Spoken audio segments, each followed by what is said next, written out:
గణేష్ అన్న కొంచెం రారా ఒక నిమిషం. ఓకే. మహానుభావులు ఎందరో మన దేశం కోసం స్వాతంత్రం కోసం పోరాడిన మహనీయులు ఆయన ఒకరు. ఆయన మన జిల్లా వాసి అవడం మనంతా గర్వకారణం. మనం చూస్తూ ఉంటాం జెండా రెపరెపలాడుతుంటే మనకు కూడా ఇప్పుడు ఎస్పీ గారు చెప్పినట్టు ఒళ్ళు పులకరించిపోతుంది. అలాంటి ఇది ప్రతి భావి తరాలకి తెలిసే విధంగా ఉండాలని ఈ కార్యక్రమం చేస్తున్నాము.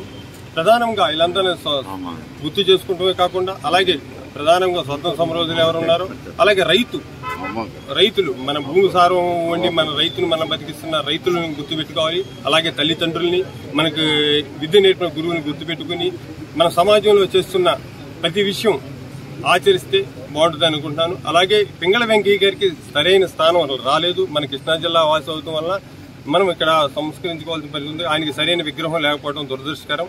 ఆయనకి మంచి విగ్రహం మంచి స్థానం కల్పించాలని ప్రభుత్వానికి కానీ పాలకులు కానీ కోరుతున్నాము. రాబోయే రోజుల్లో ఈ విగ్రహానికి కూడా కొంత తుది మెరుగులు దిద్దితే ప్రతివారు దీన్ని చూసి వాళ్ళ పింగళ వెంకయ్య గారే అని తెలుసుకునే అవకాశం ఉంది. కాబట్టి పాలకులు దీని మీద నిర్లక్ష్యం వహించుకోకుండా చర్యలు తీసుకోవాలని కోరుతున్నాం.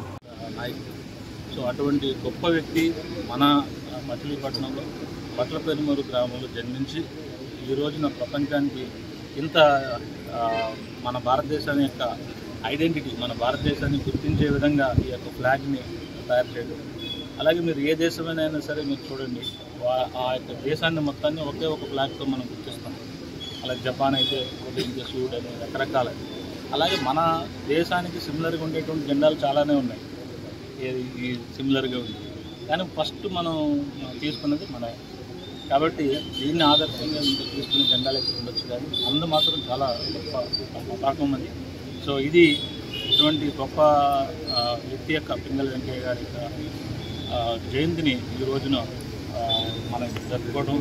ఈ యొక్క ఒక వెలుగు ఫౌండేషన్ వాళ్ళు అలాగే చంద్రబాబు బాలాజీ గారు ఇంకా ఇతరులు మనం ఇదంతా కూడా ఎందుకు మనం చేసుకున్నాం, ఈ నిజానికి పండుగలు చేసుకోవాలా అని అంటే నిజంగా చేసుకోవాలి. ఎందుకంటే మనం ఈ స్టాచ్యూస్ కానీ ఈ పండుగ కానీ మనం చేసుకోకపోతే భవిష్యత్తు తరానికి మనం ఏ రకమైనటువంటి విలువలను ఇచ్చే పరిస్థితి లేదు.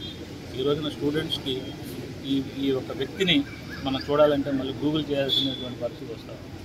కానీ ఇది అందరికీ తెలుసుకోవాలి. కాబట్టి విద్యార్థులందరూ కూడా కేవలం మచిలీపట్నమే కాదు, మన జిల్లాలో మన రాష్ట్రంలో మన దేశం మొత్తం మీద కూడా ఈ యొక్క ఫ్లాగ్ని ఎవరైతే డిజైన్ చేశారు అనేది ప్రపంచ దేశాలందరూ కూడా గూగుల్ చేసి చూసుకుంటూ ఉంటారు. అటువంటి గొప్ప వ్యక్తి ఈ రోజున మన జిల్లా వాసి అవడం మనందరికీ గర్వకారణం. ఇటువంటి పింగళ వెంకయ్య గారి యొక్క ఈ జయంతిని మనం ఈరోజు జరుపుకుంటూ ఆయనకి సగౌరవంగా మనం ఈరోజు గార్లాండ్ చేసి మనందరం కూడా విద్యార్థులందరి సమక్షంలో ఈ చిన్న కార్యక్రమాన్ని చేస్తున్నందుకు కానీ నాకు ఎంతో సంతోషంగా ఉంది. కాబట్టి